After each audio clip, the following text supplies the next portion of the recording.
This is a video on how to make an exhibition opening. There are 11 rules to the game. Number 1. Forget about the standard exhibition.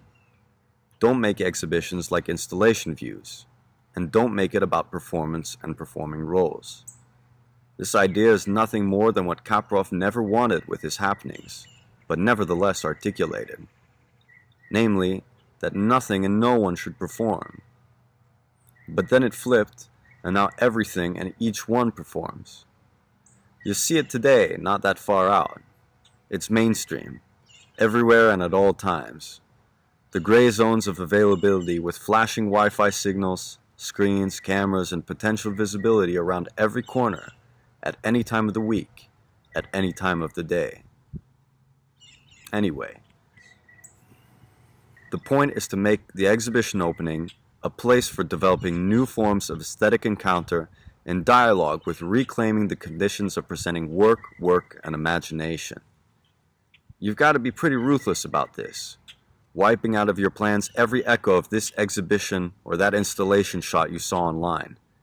That echo, I promise, will keep coming up unconsciously. Number 2. You can steer clear of the standard exhibition by mixing up your opening with the idea of an audience. Make it clear to yourself that the exhibition opening is not like an exhibition. An audience has always been different from the single spectator. Sometimes that's a bit blurry, and that's okay. But you have to imagine hard to distinguish. Just imagine.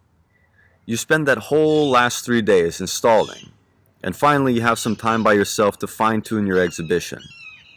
You walk around, see how the exhibition plays out in the space, how you navigate your movement through it, the visual connections across the room, the spacing between the works.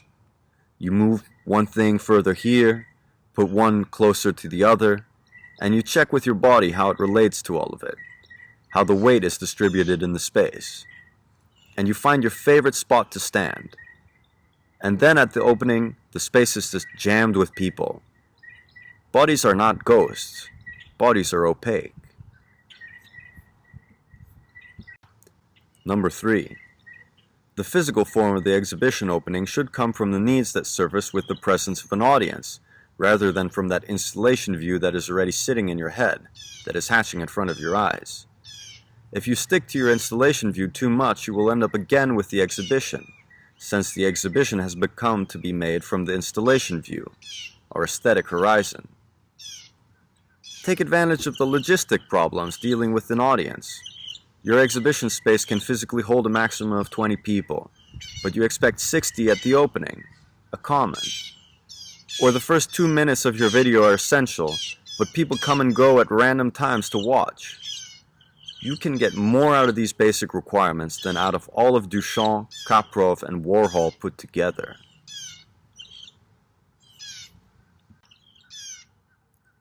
Number 4. Break up your space. A single exhibition space is what the exhibition opening usually uses. A single space that gives everyone instant access to everything. The bar, the artworks, friends, peers, and strangers. You can start with a simple room divider, or by putting the bar outside if it's summer. You can divide your exhibition space with curtains or a no drinks inside policy. Not all things have to be available everywhere. Make your audience move from one location to another, back and forth and back and forth. Have their bodies dwell in spaces, entering, arriving. Make them wait and give them space to wait. Spaces linger in us, as we linger in them. Number 5. Break up your time and let it be a duration. Let time make a difference. It has everything to do with that time that dissolved, that evaporated since art and life blurred. Now any time, rather than free of economic interest, became potential working time. Art and life, all the same. Autonomous, disinterested aesthetic experience. Private and separated from the world, from economic necessities. Both now, simultaneously. Just like with any regular exhibition opening, will universal basic income get us out of this? Reintroduce time structures by making all of your work time-based. Provide or suggest time frames of being with the work. If you work with a static media like painting or sculpture, find a song that goes well with it in order to suggest a duration for the audience. Or make lights turn on and off in an interval. Make a rule that only 4 people can be in the exhibition space at the same time, and leave it up to the audience members to consider and negotiate a duration. The body needs time, just as thought needs time to unfold. Give your audience time to arrive, or time to get bored for a while. Make them wait in a group. Number 6. Look at the exhibition opening as a logistical task. Think about what is the audience size and what your work asks for. Think about the square meters your work demands and put it in relation to the size of the exhibition space. And similar with time. What is your work's time frame, which doesn't necessarily equal the duration of the artwork if it is time-based? And how much time do you have available throughout the evening? Ask yourself, where do people arrive? Where are they enjoying their drinks and smokes, catch-up, gossip, network, exchanging thoughts on your work? How many square meters do you allocate for these activities? Do you need to create distinct separate spaces for it because the architecture doesn't provide it? Which most likely will be the case because art spaces are built for exhibitions, not for openings. Where, when, and how often do people shift between spaces? All in all, do the math. Be sensitive, sensible, and sensuous about it. This is how you give form to your exhibition opening. Take things as they come and be practical, but don't be afraid of being artificial. The easiest and least artificial way might just be the historically most established form. Obviously, in whatever way we have done the exhibition opening so far, it already has some kind of form. But there's nothing natural in that form. You have this audio piece with some field recordings and spoken word. Fair enough to assume that you care about language, that you spent hours moving back and forth those words, exchanging positions. And then the exhibition opening and all those people. What a nightmare. So you put some headphones up on a little bench. Then first the volume was too low, because you said it in a moment where you were alone in the exhibition space. And now there's all the noise in the audience. So you put the volume higher.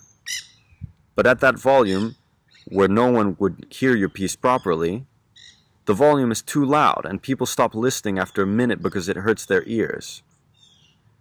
Anyway, people are not so attentive because there's too much going on around. Number 7. Since you're busy now with the exhibition opening and not the exhibition, let yourself be guided by the presence of an audience. Make up your mind how many people are appropriate for your work and the space you show it in. If you imagine an intimate setting and your space is a big concrete box with loads of echo and plenty of audience, forget it and find some other space or divide your audience. You can divide your audience by making an exhibition opening for a limited amount of people. Imagine a sold-out exhibition opening. You can organize 2, 3, or 4 consecutive evenings, or make time slots for people to sign up.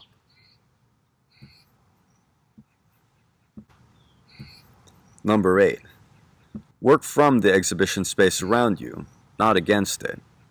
It makes things easier. Let the spaces that are available be an inspiration to you. The dimensions, how many people fit, walls, doors, side spaces, windows, or its absence. Then you don't have to blow your budget into creating the physical structures. Nevertheless, always put some budget on the side to spend on infrastructure. 20% lets you already do quite a bit. Also, negotiate that you have some extra days to focus on the structures. You can always offer to take those days from the exhibition duration. Nothing to lose there, only to gain. Number 9. When you are mapping out your timeline, consider a general rehearsal. Invite some friends a day or two before the actual opening and see how the logistics and transitions unfold. We aren't very used to think along the lines of an audience, so our imagination and anticipation is limited sometimes. Also, your audience is not used to being acknowledged as such in the exhibition space, which means everybody is sometimes confused on how to navigate and operate within these new structures. Some settings work intuitively, but in my experience, communication is key.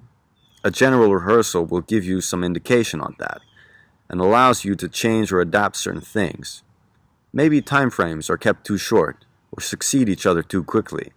Maybe an extra door is needed where there is only an arch, etc., etc. Number 10. There is no obvious reason why not to repeat the same exhibition opening several times. In case you make the opening in the same location on consecutive evenings or days, be aware. This will diminish the audience numbers for each individual night, which might be what you wanted in the first place, but it can sometimes result in too little audience numbers, for example. Number 11. Give up on the idea of putting on an event for the audience. The exhibition opening is not an event. Leave the events to the museum people. The exhibition opening is for those who don't show in the established institutions and for whom the opening is the public moment. The exhibition opening is about reclaiming the conditions of that moment and simultaneously engaging with a different idea of aesthetic encounter beyond the private and exclusive relationship of viewer and artwork propagated in the regular exhibition and the installation view. The concept of this relationship emerged with the industrialization and its division of home and workplace, of free time and working time. But these conditions are gone. Distinct time zones have disappeared as flexibility was demanded and a tyranny of availability appeared. The common exhibition opening, with its characteristics of simultaneity and availability, brought together in the form of the unified exhibition space and lack of time frames, is the corresponding aesthetic experience. That explains its popularity. But the exhibition opening was yesterday, was last night. And so is flexibility. It gives you a headache, burns and dries you out. All that freedom and empowerment our ancestors were looking for, but they couldn't imagine being eaten alive. This is not simply about good or the right conditions, but enables us to ask, what kind of spectatorship do we imagine? What kind of aesthetic encounter beyond the single viewer and its exclusive relationship with the artwork is possible? How does this inform the production of aesthetic knowledge? Production and aesthetic knowledge. Damn. Fuck.